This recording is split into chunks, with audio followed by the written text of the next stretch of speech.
Realize seu sonho de trabalhar com motos e ganhe de 4.000 a 15.000 reais por mês. Aprenda a ser um mecânico de moto. Clique agora no link na descrição.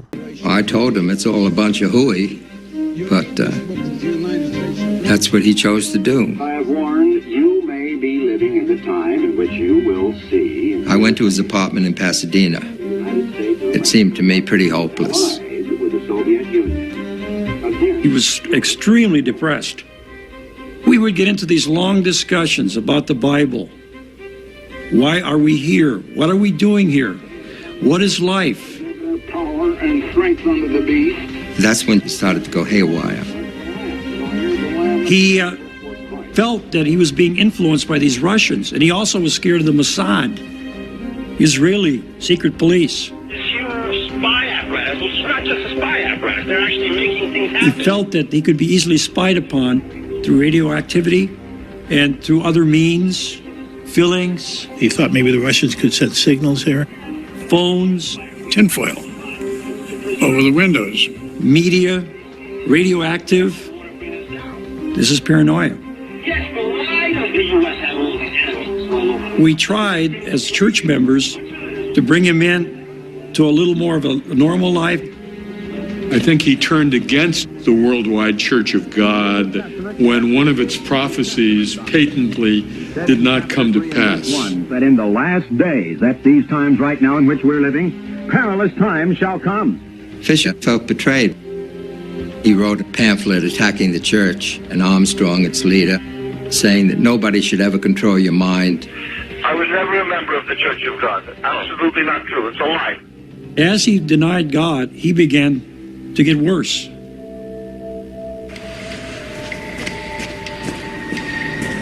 He started to go astray.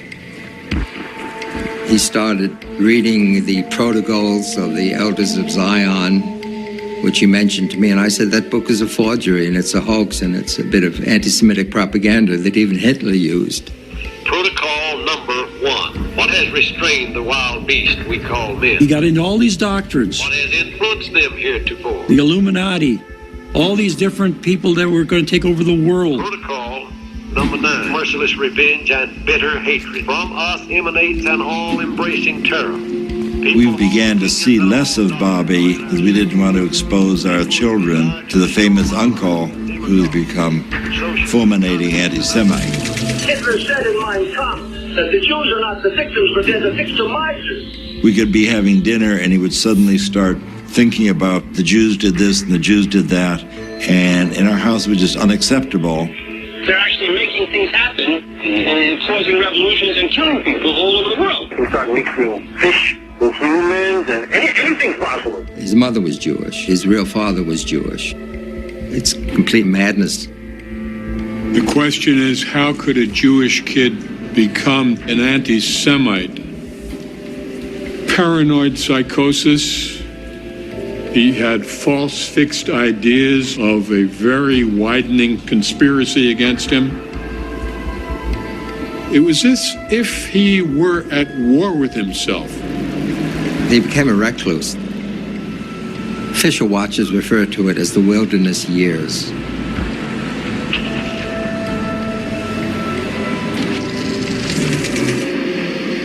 Where's Bobby these days? Oh, Bobby's at home. We're in New York.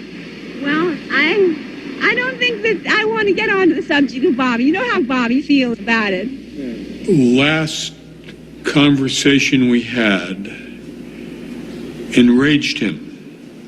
If you don't play chess, there will soon come a time when no one will ask you to play chess. He thought that was unacceptable. And that was the end of our relationship.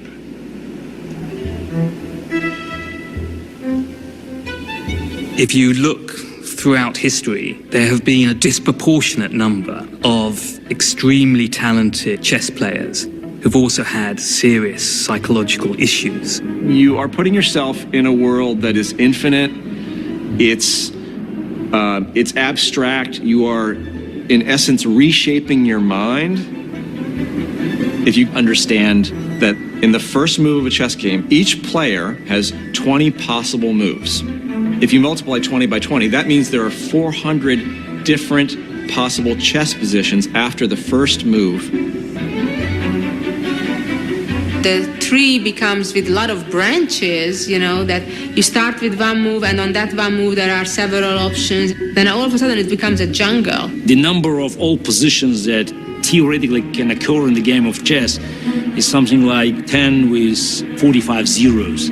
It's like the number of atoms in the solar system. You're trying to anticipate what your opponent might do, and you don't know what he might do, so you're thinking of all the different possibilities.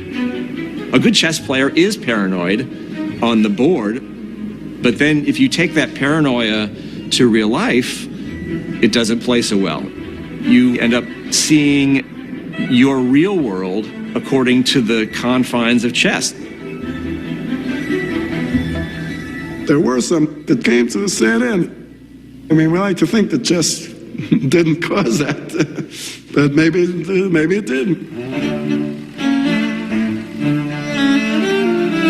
An individual with an unbalanced tendency, by becoming a chess monomaniac, will throw himself over the brink. Yeah, we have some examples where people of exceptional abilities were infected by this mental illness. Victor Korchnoi claimed to have played a match with a dead man. He even provided the moves. Rubinstein jumped out the window because the fly was after him. William Steinitz. Steinitz was in an institution. Steinitz in late life thought he was playing chess by wireless with God Almighty, and had the better of God Almighty. Carlos Torre took all his clothes off on a bus.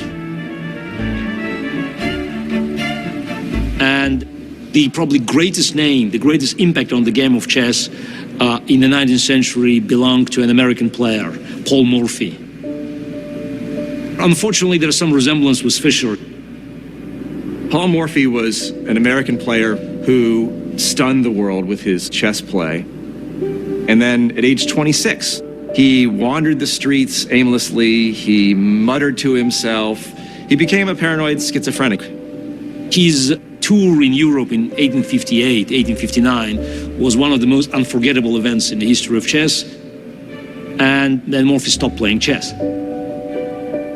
There are many similarities between Morphy and Fischer. People are always going to equate their names together. They both gave up the game at the height of their powers. And disappeared into a world of neurosis, of psychosis.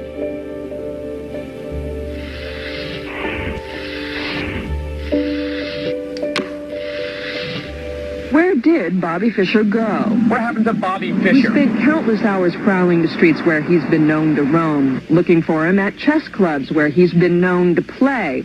Ultimately, the Now investigation was successful. We found Bobby Fischer. The quest paid off. You got him. In 1990, he shows up in Pasadena, little on the heavy side,